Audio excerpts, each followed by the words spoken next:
Bonsoir. One Bioscience est une tech bio de diagnostic de précision en oncologie.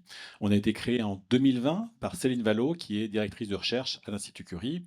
On regroupe aujourd'hui plus de 20 experts en intelligence artificielle, en biologie moléculaire pour le laboratoire et en développement qualité. On est accompagné par un board international, notamment un président du conseil d'administration, Vince Miller, qui était le directeur médical de Foundation Medicine, la première société à développer les tests de diagnostic de séquençage auprès des patients. Aujourd'hui, en oncologie, un patient sur 3 aux États-Unis, un sur 10 en Europe a sa tumeur qui est séquencée et on regarde en moyenne les mutations du cancer pour prédire la réponse au traitement. Et pour au moins un quart d'entre eux, ces rapports sont inconclusifs. Ce sont ces patients qu'on veut aider. La réponse, c'est de comprendre l'hétérogénéité de la tumeur, qui aujourd'hui n'est pas traitée par les solutions diagnostiques, parce qu'une tumeur, c'est un véritable écosystème. Les cellules cancéreuses ont déjà beaucoup de variabilité entre elles. Certaines vont être tuées par une chimio ou par une immunothérapie. Il y a aussi les cellules immunitaires qui jouent un rôle très important, particulièrement pour les immunothérapies.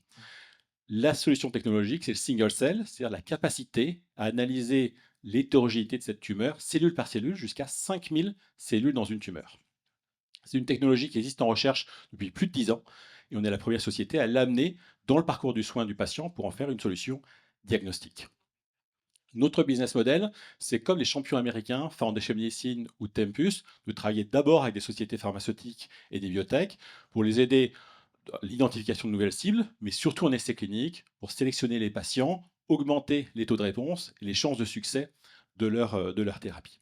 C'est particulièrement pertinent, par exemple, pour les ADC, pour lesquels on sait que le niveau d'expression de la cible, qui est le marqueur le plus couramment utilisé, ne prédit pas en fait la réponse, alors que le single cell, on va pouvoir saisir l'ensemble des paramètres et bien sélectionner les bons patients.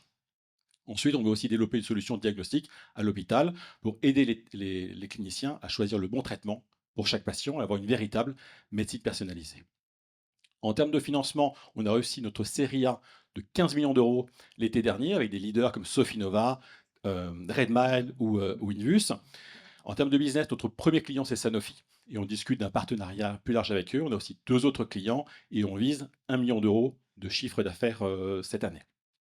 En termes de marché global à l'hôpital, c'est plus de 400 000 patients par an, États-Unis et Europe, à 4 000 dollars le test aujourd'hui de prix de marché. C'est plus d'1,5 milliard d'opportunités pour nous. Quel est notre objectif? C'est de passer d'une preuve de concept à un produit sur le marché, d'abord avec des pharma, en discussion avec deux sociétés d'ADC dès cette année pour être dans un essai clinique. C'est ensuite d'accélérer aux États-Unis. On ouvre un laboratoire dans moins d'un mois dans l'État de New York. Et c'est à l'hôpital de développer un produit enregistré avec un marquage CE d'ici 2029.